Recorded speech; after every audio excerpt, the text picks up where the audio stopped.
Okay, guys, I'm recording this for giving you some guideline of your proposal. When you are writing a proposal, it's like I felt like that you just start, uh, you just wrote some introduction part. That's fine, but in the final version of a proposal, I think you should include at least model.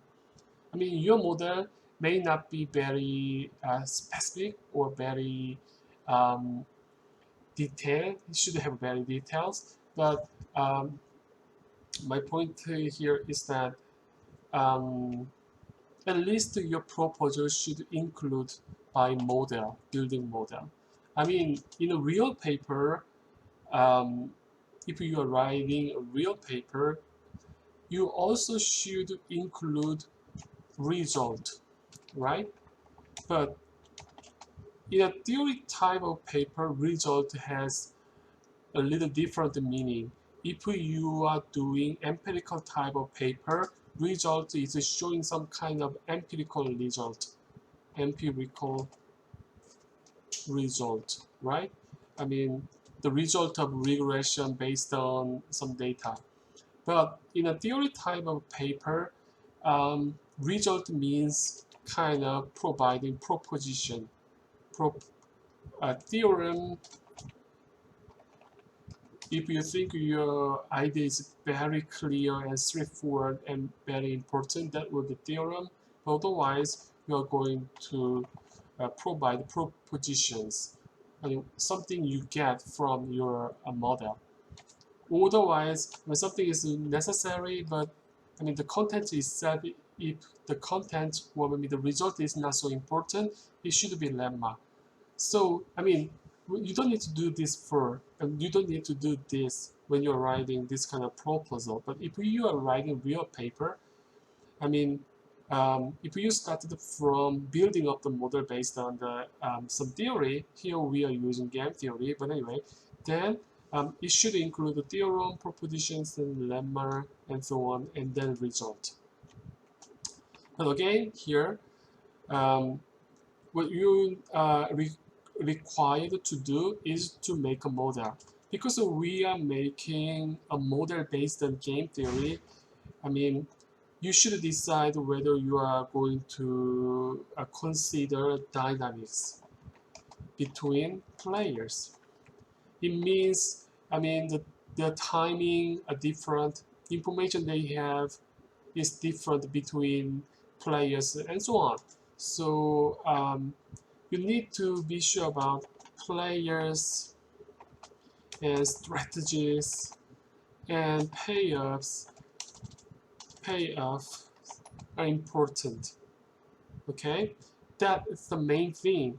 I mean, if you are interested in the interaction between consumers and I mean, sellers and producers, then these sellers and producers will be players. Sellers and producers will be the player. Strategy, you can um, clarify what the strategies are and the payout.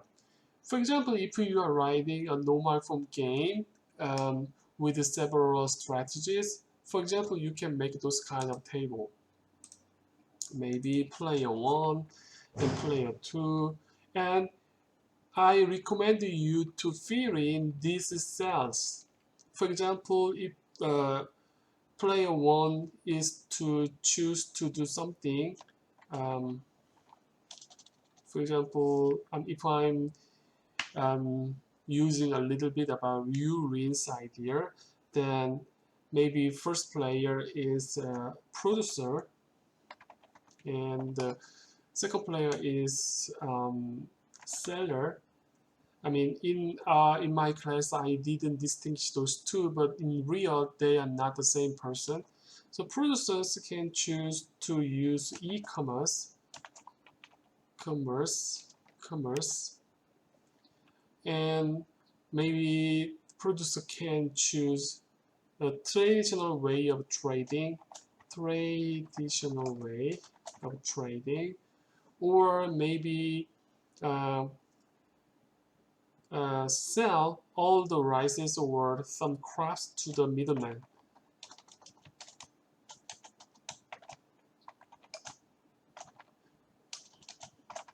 Middlemen are people who is just purchasing rice and crops from farmer and get everything and sell this thing to the another resellers. So it's kind of the wholesaler. I think the middleman is something like that. And also seller here, sellers can do something. For example, for example,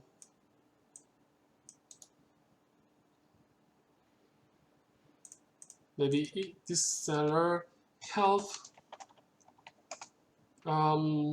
producer farmers or no help, something like that.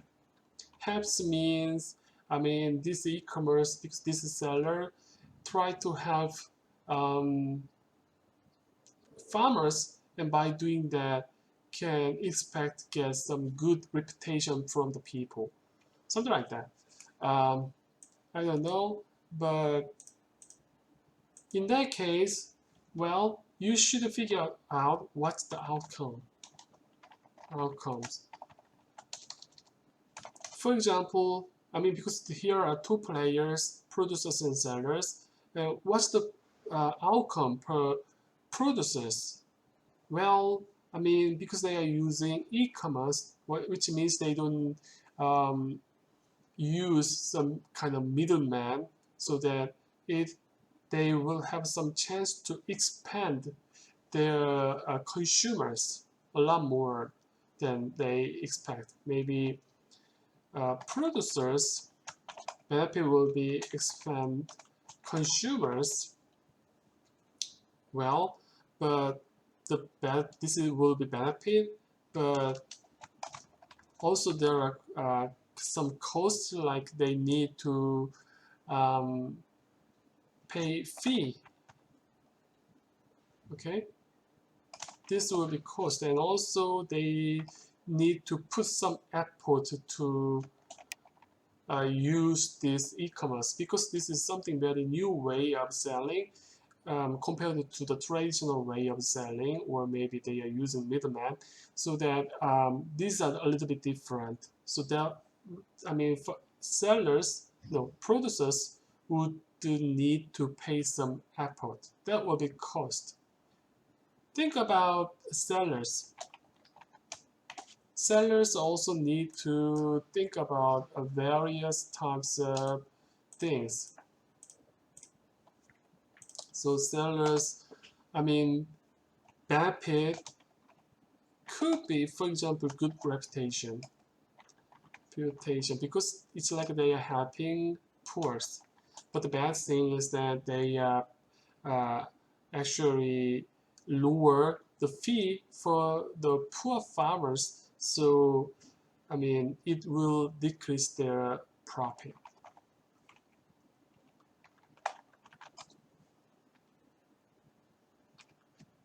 And no help. How about no help? Well, if the producers is using a traditional way or middleman, but in some sense, think about this sale again. How about producers? So maybe there's no benefit, for example, but because they are using this traditional way as before. But if you, I mean, the farmers are think about some kind of effort, well, they don't need to pay more effort to learn new way of selling. So no such a bad thing. How about sellers?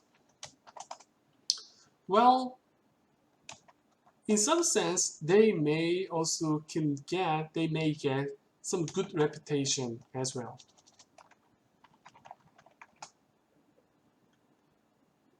And again, what I'm doing here again is that I just try to make a model to see the some conflict between producers and sellers. Why? Again, going back to this cell again.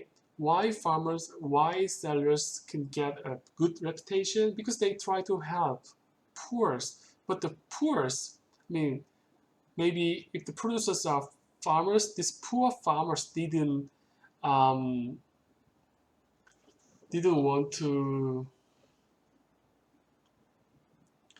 These poor farmers didn't, because the reason why they cannot help the poor farmers, I mean producers, is because these producers didn't want to do that. That's not because the sellers didn't try to help them, but they can, um, I mean, producers didn't want that. So that's not their fault. So that still they have a chance to have a good reputation. Okay? But cost, there's no cost actually. So this will be good, I think, for the, sellers, even though they just try to help the poor farmers, but they don't want to do that. That's my guess. Okay, just forget about this middleman case. I think this will be very similar to the traditional way. Okay, maybe no help. Again, this is just, I'm just filling in this table to to show how I can make a model. Again, producers. Well, fee benefit. Consumer's benefit is expand the consumer. Okay, that's good. And what will be the cost? Higher fee, right? Effort, not but the higher effort, but normal effort, but still cost. Cost is a little bit different, right? But the sellers has a dramatic change. Like, good thing is that nothing, but cost is that, what's the cost? Because they can increase profit. So there is a pros and cons for the sellers. And also here something that it doesn't show any differences, because producers, farmers already decide to choose traditional way. It may not change at all, but nothing changes for producers. But sellers, there's no chance to get good reputation as well, because from the beginning, the seller just didn't try to help the poor. So no change, for example, nothing.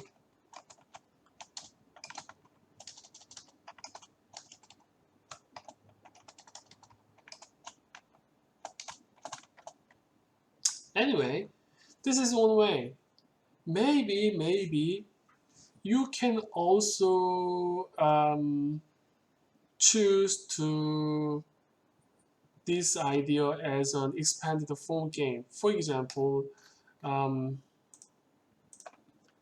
this is the farmers, one players. Again, what I'm doing now is that, I try to make an example model to explain the conflict between producer here, farmers, and sellers, e-commerce.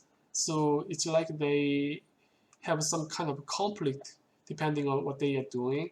And this is farmers. Maybe previously there is no time differences, so that this is a normal phone game. But again, we can make the same model in a way that there is a time difference. Maybe farmer first decide use e-commerce or not e-commerce. Maybe after that, this e-commerce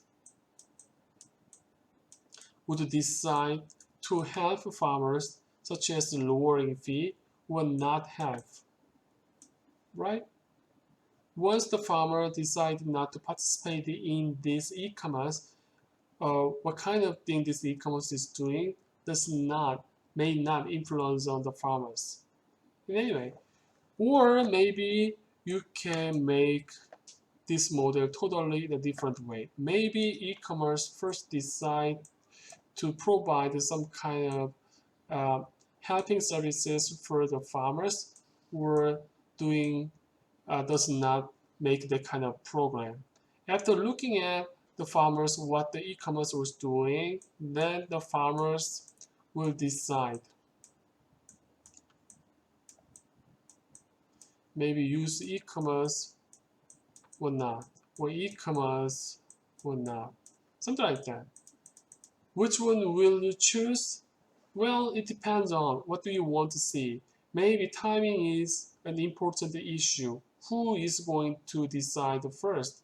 Or maybe you are not sure which one is going to decide first. Again, you can go back to the previous way of modeling, like a normal form game, because here we don't need to see who is doing first. But here, when they are choosing their decision, they don't know what kind of strategy others are going to choose. So that, again, when you are making a model, you need to consider a lot of details of your idea. For example, timing. Who is going to choose first? What kind of information they have when they are making a decision, something like that. You need to consider lots of things so that hopefully you need to consider those kind of things when you are making this model. And if I expand this idea a little bit more, in this model, here is a producer, producer, and seller. I mean, people are looking at this relationship, but generally speaking, there is another group of people we need to consider. That is the consumers. But because I mean, if you are not uh, if you don't want to look at or maybe focus on the relationship with consumers, well, you put that consumers as a kind of player who do not have any active role. It's like you just assume that their action about quantity demanded is just a function like 100 minus p. This is just an example. You can put in any kind of thing like just a function.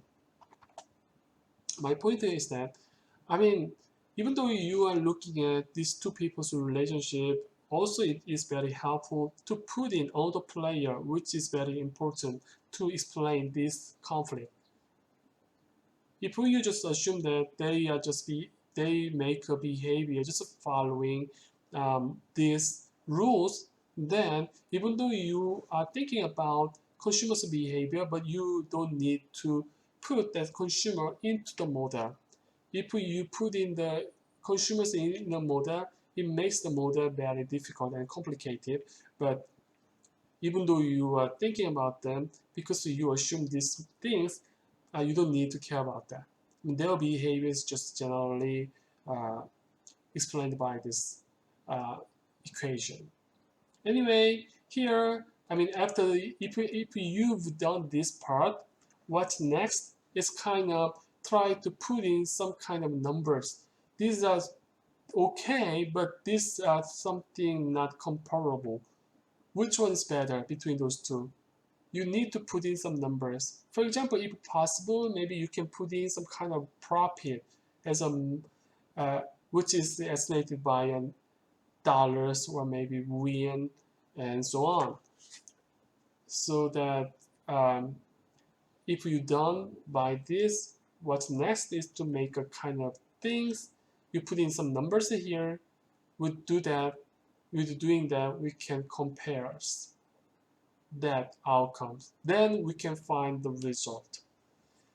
Okay, I hope this will be helpful for you. If you have any questions, send me an email or um, just leave something on ULMS. Then I think I can reply to that.